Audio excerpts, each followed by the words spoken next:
वर्षांचं करतो आहे, हे डायलेस टूलवर आहे.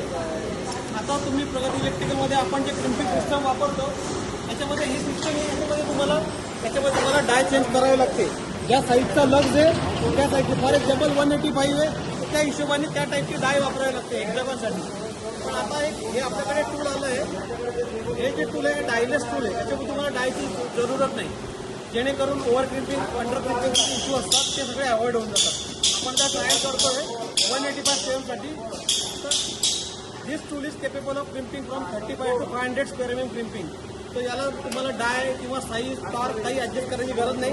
सिम्पली लग टूल ठेवायचं आहे आणि क्रिम्पिंग करायचं आहे. हे बघा आपण आता क्रिम्पिंग करतोय.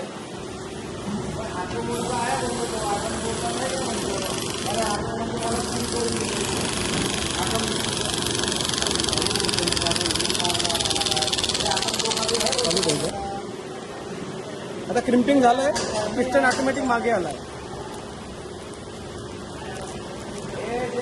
तुम्ही आता सेक्शन घेऊन बघाल ना तर you will find a uniform crimping.